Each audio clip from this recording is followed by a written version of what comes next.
नमस्कार, मैं हूं आपके साथ दीपक भदौरिया। आप देख रहे हैं छत्तीसगढ़ एक्सप्रेस।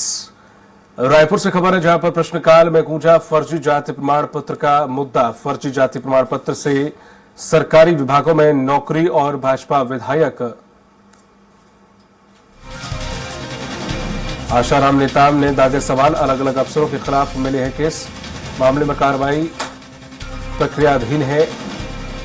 मंत्री श्याम बिहारी जायसवाल ने दी जानकारी। अलग अलग अफसरों के खिलाफ मिले हैं केस। मामले में कार्रवाई प्रक्रियाधीन है। नेताम ने ये जवाब दिया। प्रश्नकाल में गूंजा फर्जी जाति प्रमाण पत्र का मुद्दा।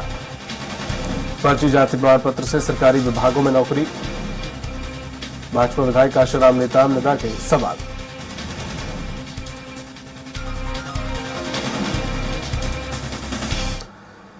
छत्तीसगढ़ में लगातार बढ़ रही अपराध की घटनाएं। मामले में विपक्ष ने लगाया स्थगन प्रस्ताव। विपक्षी सदस्यों ने बढ़ते अपराधों पर जताई चिंता। सदन के काम रोककर स्थगन पर चर्चा कराने की मांग रखी।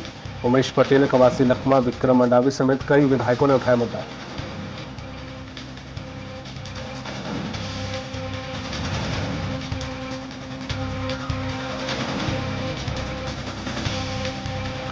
अलग जानकारी के साथ सहयोगी जुड़ गए हैं लाइव हमारे साथ रायपुर से दिलीप, आज के विधानसभा सत्र में सदन में क्या कुछ हंगामेदार रहा? कौन कौन से प्रश्न? जाति प्रमाण पत्र का मुद्दा काफी हंगामेदार रहा। उस पर सवाल कई दागे गए कि सरकारी नौकरियों में जो फर्जी जाति प्रमाण पत्र है उनका इस्तेमाल किया गया। साथ ही यहाँ पे स्थगन प्रस्ताव और विपक्ष के विधायकों ने रखा। क्या कुछ इस पर देखने को मिला?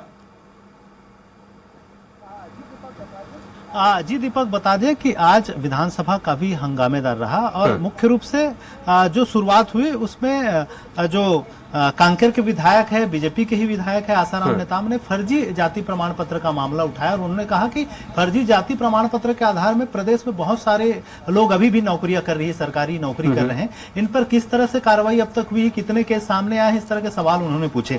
इस पर मंत्री जो श्याम बिहारी जायसवाल है उन्होंने बताया कि कुल 232 मामले जो प्रकरण है वो दर्ज किए गए हैं पूरे प्रदेश भर में। इनमें से 102 के खिलाफ कार्रवाई की गई है। वही जो 130 प्रकरण है वो लंबित है। इसके साथ ही साथ 60 प्रकरण में विभागीय कार्रवाई की जा रही है और इसके अलावा 33 प्रकरण वो बिलासपुर हाईकोर्ट में लंबित है। इस तरह के उन्होंने तमाम जानकारी दी। साथ ही साथ 6 प्रकरण ऐसे हैं जिस पर हाईकोर्ट में विचाराधीन है, जिस पर मामले सुनवाई हो चुकी है लेकिन उस पर अभी रिजल्ट आना बाकी। इस तरह से कुल 232 प्रकरण पूरे प्रदेश भर में पाए गए हैं सरकारी नौकरियों में विभिन्न अधिकारियों और कर्मचारियों द्वारा फर्जी जाति प्रमाण पत्रों के आधार पर नौकरी करने का। इस तरह से तमाम तरह की उन्होंने जानकारी दी है। इसके अलावा बात करें तो मुख्य रूप से शराब घोटाले की गूंज रही। इसमें जो सत्ता पक्ष के ही विधायक राजेश मुणत ने मामला उठाया। उन्होंने कहा कि जिस तरह से शराब की लगातार अवैध बिक्री हुई है, मतलब सरकारी विभाग में ही, सरकार के संरक्षण में ही अवैध तरीके से सरकारी शराब दुकानों से ही शराब नकली होलोग्राम में बेचे गए हैं। इस तरह के मामला उन्होंने उठाया और उन्होंने सवाल भी उठाया कि पिछले साल किन एजेंसियों के, प्लेसमेंट एजेंसियों के माध्यम से ये पूरी जो शराब है उसकी सप्लाई हुई। तो सरकार की ओर से जवाब दिया गया कि किस तरह से क्या क्या कैसी रही। तो उसमें 3 प्लेसमेंट एजेंसियां लगातार सप्लाई करती रही। इसको लेकर भी सवाल उठाया राजेश मुणत ने। उनका कहना है कि जिस तरह से इस पूरे मामले को लेकर जो कही गई है बात, उसमें यह भी कहा गया कि प्लेसमेंट एजेंसी जो के माध्यम से ही अवैध शराब को खपाया गया।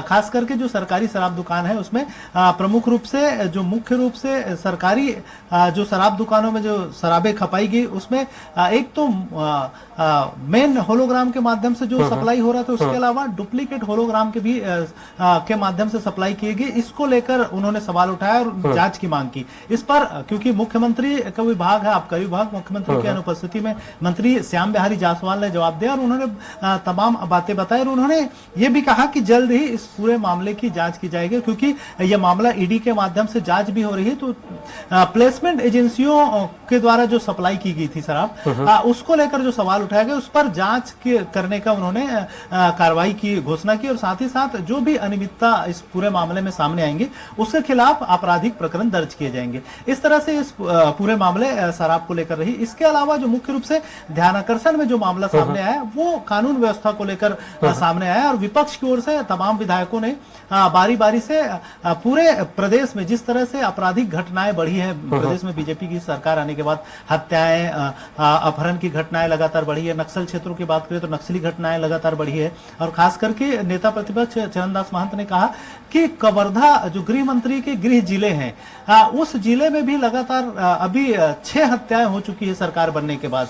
अभी हाल ही में एक माँ बेटी की हत्या हुई है, इसको लेकर भी सवाल उठा और पूरे कानून व्यवस्था को लेकर तमाम जो विपक्षी विधायक है जिसमें कवासी लखमा पूर्व मंत्री भी रहे हैं, पूर्व मंत्री अनिला भेड़िया, उमेश पटेल, द्वारकाधीश यादव, राम कुमार यादव सहित सभी ने बारी बारी से इस मुद्दे को अलग अलग ढंग से उठाया और इस पर स्थगन प्रस्ताव लाकर चर्चा कराने की मांग की।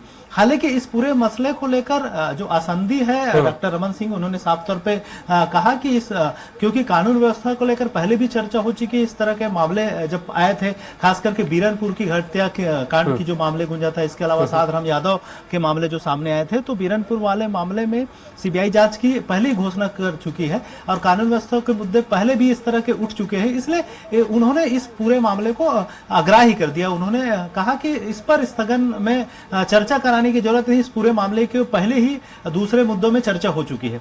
इस पर विपक्ष ने सवाल उठाया कि और नारेबाजी करते रहे लगातार। उनका कहना था कि क्योंकि बड़ा विषय है और छत्तीसगढ़ में बीजेपी की सरकार आने के बाद इस तरह की घटनाएं, खास करके आपराधिक घटनाएं लगातार बढ़ी है, चाहे सरगुजा की बात करें, बिलासपुर संभाग की बात करें, बस्तर की बात करें या फिर रायपुर संभाग की बात करें, सभी संभागों में लगातार जो आपराधिक घटनाएं हैं ये बढ़ी है। इसको लेकर कहीं न कहीं विपक्ष चाह रहा था कि इस पर स्थगन प्रस्ताव स्वीकार करे और फिर इस पर चर्चा हो कि क्यों आखिर किस तरह से ये सरकार इसको क्यों लगाम नहीं लगा पा रही है। और उन्होंने विपक्ष की ओर से ये भी कहा गया था जब प्रदेश में कांग्रेस की सरकार थी तो काफी नियंत्रण में था, न सिर्फ नक्सली घटनाएं कम हुई थी बल्कि दूसरी जो घटनाएं होती थी उसको तत्काल कार्रवाई होता था, लेकिन बीजेपी की सरकार आने के बाद ये घटनाएं और लगातार बढ़ रही है।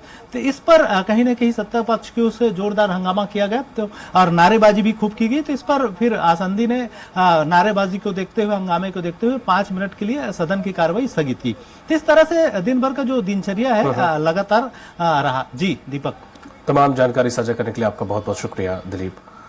तो ये थे हमारे सहयोगी दिलीप जिन्होंने जानकारी दी कि आज के जो विधानसभा सत्र का दिन है वो किस तरह से कौन कौन से सवाल पूछे गए प्रश्नकाल के दौरान, ध्यान आकर्षण के दौरान विपक्ष ने स्थगन प्रस्ताव, क्राइम के ऊपर जिस तरह से घटनाएं घट रही हैं, गृह मंत्री के जिले में भी घटनाएं घटी हैं उस पर, लेकिन आसंदी ने इस पर यह कह दिया गया कि पहले भी इस पर चर्चा हो चुकी है। तमाम तरह के आज सवाल जवाब देखने को मिले।